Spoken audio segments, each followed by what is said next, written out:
तक आपने सुना, दामिनी भैरव को महामंत्री के खून के इल्जाम से बचा लेती है।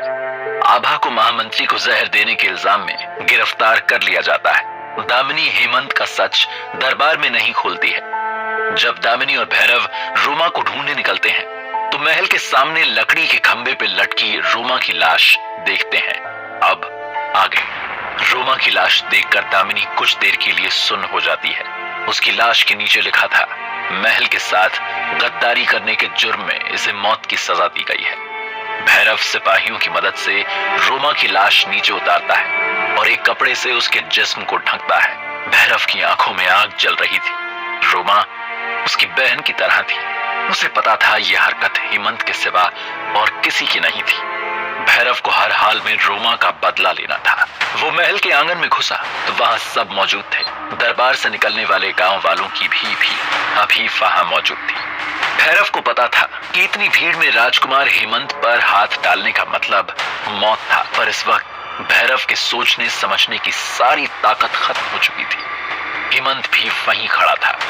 सिपाही आभा के हाथ पैरों में बेड़ियां डाल के उसे कैद खाने में ले जा रहे थे। भैरव ने अपने बगल के एक सिपाही की तलवार निकाल के हेमंत पे तान दी। भैरव, तुम होश में तो हो? तुम्हारी इतनी जुर्रत कि तुम राजकुमार पे तलवार तानो? बल्ली चिल्लाया। भानु का चेहरा भी गुस्से से काला पड़ गया और रुक्मणी मारे डर के कुछ बोल ही नहीं पाई। रोमा को क्यों मारा? क्योंकि उसने महल के साथ गद्दारी की थी। वो महल के साथ वफादारी कर रही थी और सच सबके सामने लाने की कोशिश कर रही थी। अगर वो ना होती तो आज सच सामने नहीं आता। अच्छा, पर अब तो वो मर गई।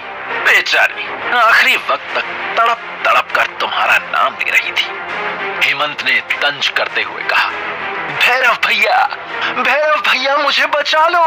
पर तुम उसे बचाने ही नहीं आए। उसकी हालत देखकर लग रहा था कि सिपाहियों ने शायद उसे किसी जंगली भेड़िए के सामने डाल दिया था। भैरव की आंखों में गुस्से से आंसू आ गए। उसने पहला वार किया। बल्ली ने सिपाहियों से कहा, सिपाहियों, भैरव को गिरफ्तार कर लो। नहीं, कोई बीच में नहीं आएगा। हेमंत ने कहा, यह सम्मान की लड़ाई है। एक नौकर ने राजकुमार पे तलवार तानी है। इसकी सजा तो अकेले मैं ही दूंगा इसे। देखो तो जरा भैरव भैया में कितना दम है। हेमंत ने एक क्रूर मुस्कुराहट दी। भैरव के सब्र का बांध टूट गया। भैरव ने वार शुरू किए। उस दिन शायद भैरव का गुस्सा 7वें आसमान पर था। उसकी तलवार हवा से बातें कर रही थी। 4-5 वार में ही हेमंत समझ गया कि उसने गलत बयाना लिया है, पर भैरव उसे मदद के लिए इशारा करने का भी समय नहीं दे रहा था कि तभी अचानक से भैरव की पीठ पर बल्ली ने वार किया। भैरव की पीठ पर गहरा जख्म हो गया, पर भैरव को जैसे इस वक्त किसी भी दर्द का कोई एहसास नहीं था। उसके सामने सिर्फ रोमा की शक्ल नाच रही थी। वो एक तरफ बल्ली और एक तरफ हेमंत से लड़ता रहा। देखने वाले हैरत में थे, क्योंकि बल्ली और हेमंत दोनों ही अच्छे योद्धा माने जाते थे, पर भैरव के आगे दोनों मात खा रहे थे। रुक्मणी घबरा के रोने लगी। सिपाहियों, इन्हें रोको इन्हें। उसने रोते हुए कहा, आप कुछ कहते क्यों नहीं? सिपाही आगे बढ़े। कोई बीच में नहीं आएगा। हमारे बेटे ने कहा है ये सम्मान की लड़ाई है। सिपाही रुक गए। आप पागल हो गए हैं क्या? भैरव उसे मार देगा तो वो वीर गति को प्राप्त हो जाएगा। घबराओ मत, धैर्य रखो। भानु के चेहरे पर दृढ़ता थी। रुक्मणी डर के चुप हो गई। भैरव एक आखिरी बार हवा में उठा और अपनी तलवार नीचे लाया। एक साफ धार के साथ उसकी तलवार हेमंत की गर्दन से टकराई और हेमंत का सर लुढ़क कर उसके धड़ से अलग गिर गया। हेमंत के खून की एक धार से भैरव भीग गया। हर तरफ सन्नाटा छा गया। वहीं बेड़ियों में खड़ी आभा बेहोश होकर गिर गई। बल्ली हेमंत का सर देखकर वहीं घुटनों के बल गिर गया। उस सन्नाटे को रुक्मणी की चीख ने तोड़ा, जो पागलों की तरह अपने बेटे की लाश की तरफ भागी। बल्ली बच्चों की तरह हेमंत के शरीर से अलग सर के पास बैठकर रोने लगा। रुक्मणी भी अपने बेटे के शरीर के पास गिरी रो रही थी। भैरव का भी काफी खून बह चुका था। वो अपने आप को संभालने की कोशिश ही कर रहा था कि सिपाहियों ने आके उसे पकड़ लिया। तब तक भानु ने अपनी तलवार निकाली और आगे बढ़ के एक वार किया। दामिनी भी वहां पहुंच चुकी थी। उसने देखा कि भानु ने अपनी तलवार हवा में उठाई और तेजी से नीचे लाया। एक और सर लुढ़क कर शरीर से अलग होकर गिर गया। पर वो सर भैरव का नहीं था, बल्कि बल्ली का था। दामिनी ने भानु को देखा और वो समझ गई कि उसने भानु की बैठक में जो चिट्ठियां और अंगूठी छोड़ी थी वो उसने पढ़ ली है। भानु ने सिपाहियों से कहा, भैरव को छोड़ दो और इसे गिरफ्तार करो। भानु ने अपनी तलवार से रुक्मणी की तरफ इशारा किया। सिपाही कुछ देर वहीं के वहीं खड़े रहे। भैरव के भी कुछ समझ में नहीं आ रहा था। सुना नहीं, भैरव को छोड़ो और इसको गिरफ्तार करके कैद खाने में डालो। सिपाहियों ने भैरव को छोड़ के रुक्मणी को गिरफ्तार कर लिया। दरबार से निकले हुए कुछ गांव वाले अभी भी खड़े महल में हो रहे इस तमाशे को देख रहे थे। एक लड़की के साथ अन्याय करने वाले को यह महल नहीं छोड़ेगा, चाहे वो कोई भी क्यों ना हो। गांव वालों को अपनी आंख और कान पर यकीन नहीं हो रहा था। फिर भानु दामिनी की तरफ बढ़ा और एक घुटने पे जाके उसने अपनी तलवार दामिनी के सामने पेश कर दी। वीर, आज से आपके हवाले राजकुमारी। मुझे पूरा यकीन है कि आप इसे अच्छे से चलाएंगी। भानु की आंखों में आंसू थे। दामिनी जानती थी जो भानु ने किया है वो उसके लिए आसान नहीं था। राजकुमारी ने तलवार स्वीकार कर ली। भैरव की चोटें गहरी थी, इसलिए वैद्य जी ने उसे आराम करने को कहा और कमरे से बाहर चले गए। दामिनी ने जब अपनी पूरी तसल्ली कर ली तब वो भी भैरव को आराम करने के लिए छोड़ के कमरे से बाहर जाने लगी। तभी भैरव ने कहा, एक बात समझ में नहीं आई राजकुमारी, क्या सच में आपके चाचा का हृदय परिवर्तन हुआ है या कोई और बात है? उस दिन जब हम बल्ली के घर गए थे तो वहां मुझे एक अंगूठी और चिट्ठियों की एक पोटली मिली थी। चिट्ठियों पर शाही मोहर थी। मुझे तुम्हारी बात याद आई। इस सारे सवालों के जवाब बल्ली के घर से ही मिलेंगे, इसलिए मैं वो चिट्ठियां उठा लाई। वो अंगूठी शाही अंगूठी थी।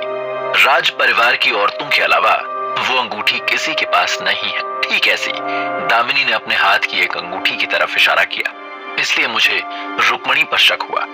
जब मैंने चिट्ठियां पढ़ी तो मुझे पता चला कि वो रुक्मणी ने ही बल्ली को लिखी थी।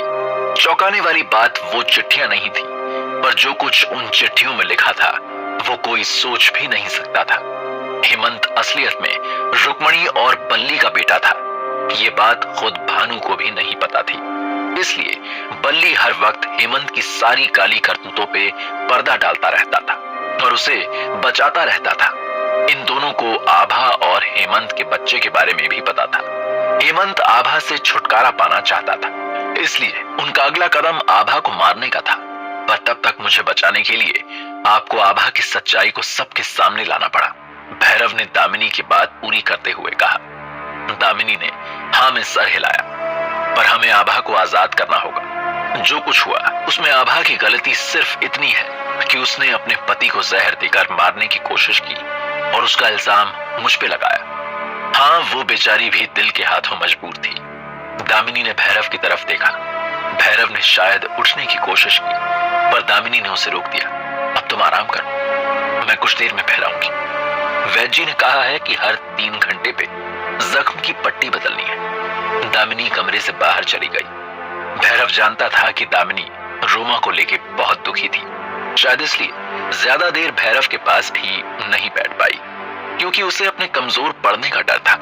यही सब सोचते सोचते भैरव की आंखें भारी हो गईं और उसे नींद आ गई। दामिनी भैरव के पास से निकलकर कैद खाने की तरफ गई। उसे आभा को भी सब सच बताना था, ताकि वो हेमंत की मौत का कोई सदमा ना ले। वैसे भी ऐसी हालत में उसका कोई भी सदमा लेना उसके और उसके बच्चे दोनों के लिए हानिकारक था। जब दामिनी आभा के कैद खाने की तरफ बढ़ी तो आभा एक कोने में बैठकर आंख बंद किए कुछ बड़बड़ा रही थी। आभा, दामिनी ने धीरे से कहा।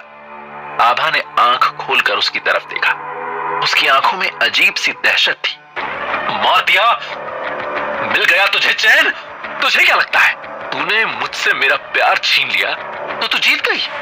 दामिनी आभा की बदतमीजी से नहीं, उसकी आवाज की क्रूरता से डर गई। तू भैरव से प्यार करती है ना? आभा पागलों की तरह हंसने लगी। दामिनी हैरान हो गई। ये बात तो कोई भी नहीं जानता। शायद आज तक उसने भैरव से भी कभी ये नहीं कहा था। फिर आभा को कैसे? तूने उसी के लिए मेरी जिंदगी बर्बाद कर दी है ना, पर वो तुझे कभी नहीं मिलेगा। मैं कभी भी उसे तेरा नहीं होने दूंगी। दामिनी उसकी आवाज से सहम गई। भैरव के खोने के ख्याल से भी वो कांप उठी। तेरे भैरव ने हेमंत का गला काटा है ना, देखना एक दिन ऐसे ही तुझे भी काटेगा। जिस तरह आज मैं अपने हेमंत के लिए तड़प रही हूं, तू भी भैरव के लिए ऐसे ही तड़पेगी। आभा का गला रुंध गया। वो सच में हेमंत से प्यार करती थी। दामिनी का दिल उसके लिए पिघल गया। मुझे पता है तुम्हें गहरा सदमा लगा है।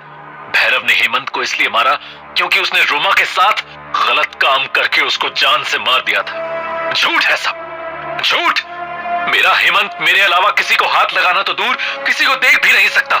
मैं सच कह रही हूं। दामिनी ने समझाने की कोशिश की। आभा सलाखों पे सर रख के रोने लगी। दामिनी आगे बढ़ी और उसके हाथ पे अपना हाथ रख दिया। आभा ने हाथ हटाया नहीं। दामिनी की हिम्मत बढ़ी। रो मत आभा, मैं वादा करती हूं कि तुम्हें आजाद कर दूंगी।